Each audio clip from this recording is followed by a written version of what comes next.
السلام عليكم، شلونكم شباب؟ شلون صحتكم؟ اليوم راح احكي لكم عن الطيور شلون تقدر تكاثرها. ويعني اللي يقولون اشوف تعاليق يقولون يابا طيوري ما جاي تتكاثر، طيوري مثلا طيوري طيرة وفحل بس ما جاي بيضين، يعني كله هيج. انا اصور لكم ذني همين، هذه واضحات لو لا. المهم يا ولد، اكو اشياء اساسية لازم ناخذها بعين الاعتبار. الشيء الاول، اول شيء لازم تختار طيره وفحل، ما تختارهن اثنينهن طواير لو اثنينهن فحل، هاي اول شغله.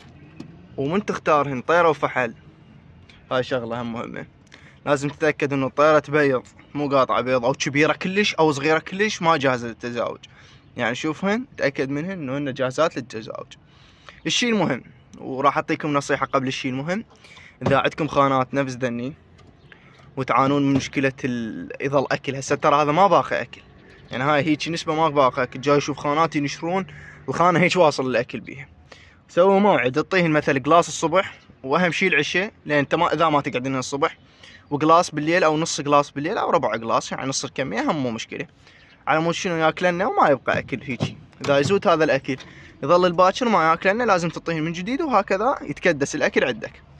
نرجع لموضوعنا. المهم، فمن تخلي انت طيره وفحل جاهزات، اهم شيء خليتهن بخانه هيجي او خليتهن ببرج، الافضل تخلي الفحل بالبدايه بعدين الطيره، ومو مشكله اذا تخليهن اثنين سوا. اهم شيء شباب الاكل، تعطيهن اكل وماي، هاي اهم شيء، لا يعطشن ولا يجوعن. اذا تقول يابا انا مخلي مثلا مخليلهن اكل وماي ما جاي بيضا، يعني الصوت بالطيره، هذا شيء نتهم منه.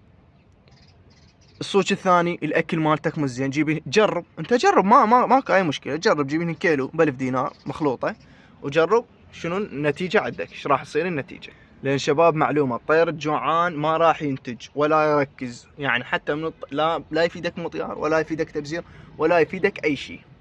طبعا خل احكي لكم موضوع هسه فكرت بيه، يعني تذكرته. هذا الفحل، هاي الطيره قديم مبلع عندي، هي بيها طقه وانا مشتريها بسعر امهات طقه. بس هذا الفحل اشتريته صافي والله العظيم، اشتريته صافي من ولد ب10,000.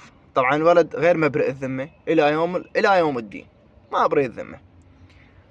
اشتريت الفحل وبي طقات، هذين الطقات انا طبعا طلعت منه بطن والله العظيم، وطلعت منه بطن ثانيه وبعتهن ذني البطنين، وطلعت منه بطن موجوده عندي هسه اصور لكم اياها ماشي. يعني طلعت اضعاف فلوسه، فلوسه طلعتها ماشي. بس بمن بالحلال، هسه انا اقدر اعطيه هديه مفضل على واحد هم تفضل عليه وانا مطلع فلوسه، اقدر ابيعه ب5000 ب1000 بربع، انا مطلع فلوسه حتى لو اشمره بالشارع ماشي. بس انا انا بالحلال هو بالحرام، وانا ما باري الذمه الى يوم الدين. هذا يعني هذا شيء شائع.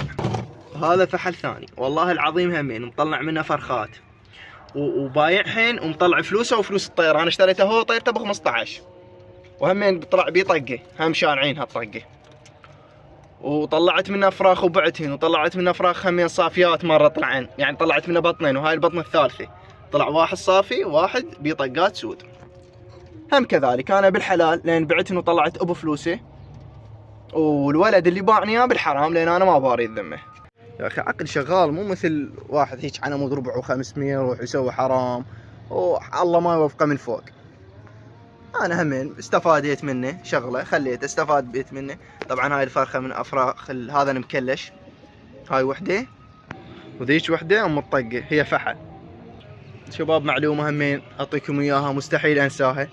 شوف هسه هذا شعله، وهاي عندكم شعله بنات ذن الشعل، عندكم هذا بيرسم شقق همين، لان افراخ عندك كلهن طالعات.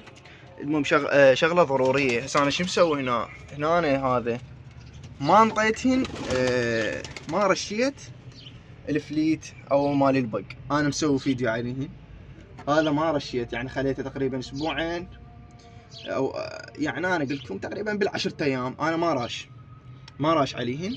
فطلع هذا البي وطلع هذا هنا أنا هم بي، بس هذا راحن يعني طلعت بيه هيك صغيرونه. هذا هنا لا، هسه الحمد لله انا جاي ارش لهن كل يوم ما بيهن شيء. بنيج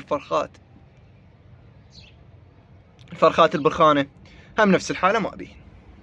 اتمنى تستفادون من الفيديو، طبعا حكيته كله عن تجربه، اتمنى استفاديتوا من عنده، وفي امان الله. كان معكم اخوكم ما ادري شو اسمه.